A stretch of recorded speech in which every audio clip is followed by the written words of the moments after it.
जनता की ओर से इसे लेकर सामने आती है।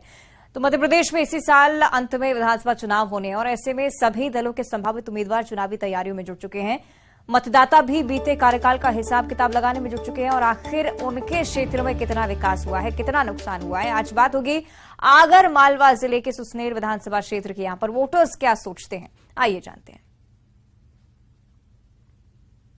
वर्ष 2023 विधानसभा चुनाव का यह वर्ष है। मध्य प्रदेश में इस साल चुनाव होने वाले हैं और हम आगर मालवा जिले के सुसनेर में मौजूद हैं। हम यहाँ की जो जनता है उनसे जानेंगे कि इस बार विधानसभा चुनाव में किस तरह के मुद्दे यहाँ पर रहने वाले हैं, किस तरह के मुद्दों को देखकर जनता चुनाव में वोट करेगी। इस सीट के बारे में थोड़ा सा बता दूं कि यह सीट वैसे तो बीजेपी का गढ़ मानी जाती है और करीब 2003 से यहाँ पर लगातार बीजेपी के विधायक रहे हैं और यहाँ पर जो कमलनाथ की सरकार के समय यानी कि आखिरी चुनाव में निर्दलीय विधायक जरूर यहाँ पर जीते थे, लेकिन उन्होंने भी सरकार के साथ कमलनाथ सरकार को पहले सपोर्ट किया था और उसके बाद जब बीजेपी की सरकार बनी तो वे बीजेपी में शामिल हो गए और अब बीजेपी का साथ दे रहे हैं। तो कितने उनके द्वारा यहाँ पर विकास किए गए हैं, हम यहाँ की जनता से ही जानते हैं कि आखिर किस तरह के यहाँ पर विकास कार्य से कितने संतुष्ट हैं और किस तरह के कार्य हुए हैं। तो क्या मानते हैं आप कि सुसनेर विधानसभा में किस तरह के कार्य हुए हैं, कितने संतुष्ट हैं आप लोग? सुसनेर विधानसभा ही नहीं हूँ, अभी तो पूरे मध्य प्रदेश में एवं पूरे देश में विकास की गंगा बह रही है।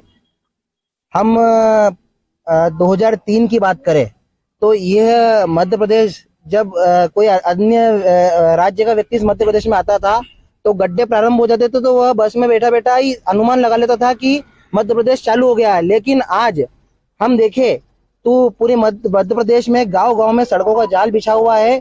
जहां पहुंचने में पहले हमको 1 घंटा लगता था, वहां का सफर हम 25 मिनट 30 मिनट में तय कर लेते हैं।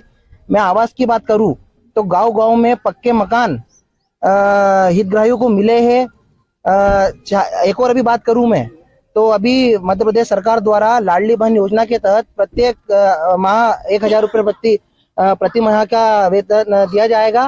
बहुत सारा विकास इन मध्य प्रदेश में हुआ है और आने वाले समय में भी बहुत विकास इस मध्य प्रदेश में होगा।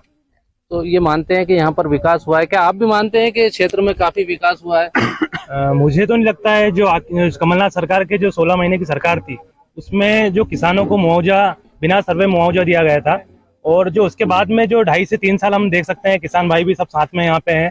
उन्होंने जैसा कि बताया कि सर्वे हुआ है, विधायक जी खेतों में जा रहे हैं, सर्वे करवा रहे हैं, लेकिन मुआवजे के नाम पे 0।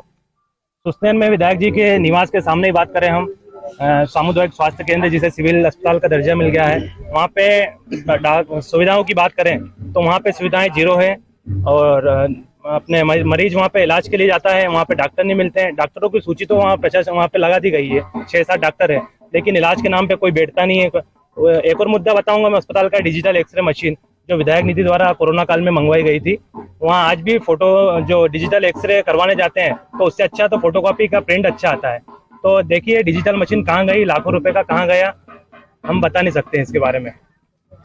तो ये कह रहे हैं कि विकास नहीं हुआ, तो क्या मानते हैं आप भी कि इस क्षेत्र में विकास नहीं हुआ, स्वास्थ्य सेवाएं अच्छी नहीं है, क्या कह रहे हैं? विकास के नाम पे आप सुसनेर विधानसभा क्षेत्र में ही देख लीजिए तो 2 सिविल अस्पताल बन चुके हैं। इसके बाद ITI के 2 यहाँ पे ITI स्वीकृत हो चुकी है, एक नलखेड़ा एक सुसनेर। इसके अलावा भारत सरकार के द्वारा हमारे सांसद जी द्वारा जो नवोदय विद्यालय है उसके सौगात हमारे पूरे आगर जिले में सुसनेर विधानसभा में ही उपलब्ध है। इसके अलावा जल नल योजना के माध्यम से जो प्रत्येक घरों में नल के माध्यम से जल लोग उपयोग कर रहे हैं, यह अटल सागर परियोजना के माध्यम से लोगों को उपलब्ध हो रहा है तथा किसानों को खेतों में पाइपलाइन के माध्यम से भी खेतों में भी जल की आपूर्ति की जा रही है। यह विकास भारतीय जनता पार्टी की सरकार द्वारा ही, केंद्र और प्रदेश सरकार के द्वारा ही किया गया है। तो क्या आप भी मानते हैं कि ये सब जो विकास किए गए इसको देखकर ही जनता वोट करेगी? क्या विकास हुए हैं? देखिए विकास के नाम पे तो 0 बटा सन्नाटा है। अभी मेरे बड़े भाई भाजपा के नेता पवन जी शर्मा ने बताया है कि नल जल योजना के माध्यम से घर घर पानी पहुंचाया जा रहा है। पाइपलाइनें फूटी पड़ी हुई है, पूरे सुसनेर को खोद दिया गया, लेकिन उसके बावजूद भी आज नलों में प्रेशर नहीं आ रहा है। ये विकास है? मैं आपसे पूछना चाहता हूँ, अगर घर में सिर्फ नल लगा हुआ है और पानी नहीं आ रहा है तो विकास कैसे कह सकते हैं? अभी बात चल रही थी किसानों की। मध्य प्रदेश में सुसनेर विधानसभा एक ऐसा विधानसभा क्षेत्र है जहाँ का संतरा पूरे देश में मशहूर है, यहाँ का संतरा विदेश में भी जाता है, लेकिन संतरा उत्पादक किसानों के लिए अभी तक सरकार ने कुछ भी नहीं किया। अगर चाहते तो यहाँ पर एक फैक्ट्री लग जाती जिससे कि यहाँ पे युवाओं को रोजगार मिलता, किसानों की उन्नति होती, किसानों की उन्नति होती तो क्षेत्र का विकास होता। आप खुद देख लीजिए, आज विकास के नाम पर सुसनेर विधानसभा में कुछ भी नहीं है। तो आप भी मानते हैं कि सुसनेर विधानसभा में विकास के नाम पर कुछ भी नहीं है? क्या लगता है आपको? जन्म से लेकर मृत्यु तक सारी योजना अगर हम गिनाने बैठेंगे तो 2-3 दिन लगेंगे। और विकास तो हुआ है, और आज से नहीं, 2003 से विकास होता आ रहा है, जब से भारतीय जनता पार्टी की सरकार है। तो पार्टी विकास कर रही है, मोदी जी के नेतृत्व में, शिवराज सिंह जी के नेतृत्व में काम हो रहा है। और हमारे जो लाडले सांसद जी है वो पूरे क्षेत्र की देखभाल करते हैं।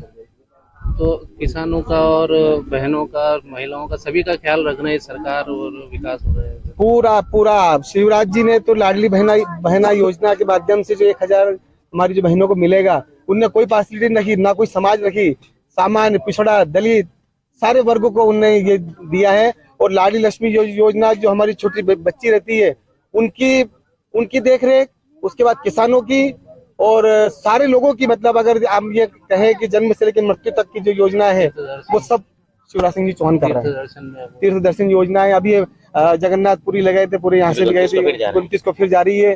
तो बुजुर्गों का भी सम्मान कर रही है, बच्चों का सम्मान कर रही है, बच्चों